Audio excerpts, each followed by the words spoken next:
Now we have a landscape photo that reflects how we feel on the inside right now, or maybe how we want to feel more often.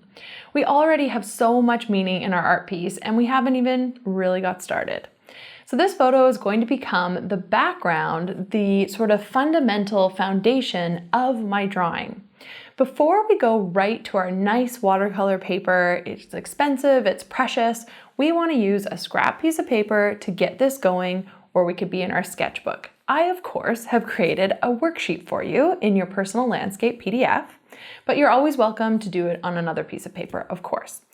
You're going to use a pencil, and we need to block out the main shapes. So this means looking at our photo and roughly drawing these lines in to be these larger shapes. So I'm going to show you here. I have my photo sitting right here with me. I have my pencil, and I'm using my worksheet. So I've sort of drew these in lightly. I'm going to draw them a little darker so that you can see it better. And when I look, I see I have these nice, beautiful mountain shapes I want to keep. I like how this tree becomes sort of this border here that's very nice. I don't want to put in people. I don't need to put these shapes in, so I'm going to skip it. So I'm going to show you how simply I'm blocking this out. I want this tree shape, so this tree shape is going to just be like that, because I know something's there. I have a mountain. I have a few other mountains. I'm just drawing these in. And then I like this sort of lake line. I'm kind of exaggerating that. There's some rocks here.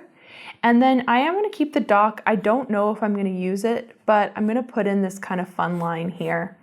And literally, that's the whole process. So I have these basic shapes, and it is a nice little landscape. I never would have thought of this without my reference photo. So that is the process of blocking it in on the worksheet. What's really neat about this is I would have never come up with this type of landscape just thinking from my imagination. This reference photo is really that. But look how rough and sketchy it is. I'm not precious with it, and it's not going to look good. And that's what it's supposed to look like. So it should look like a mess. You're doing a great job. And basically now we are done with our photo. Yeah, that's all we needed it for. And this now is our base. It helps us with our composition, but it also gives so much more meaning and personalization to our work.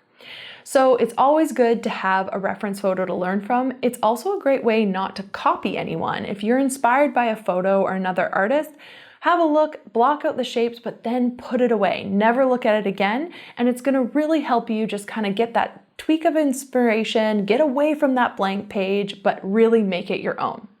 In our next lesson, we are gonna add our personal symbol, and it's gonna make our work even more meaningful. See you there.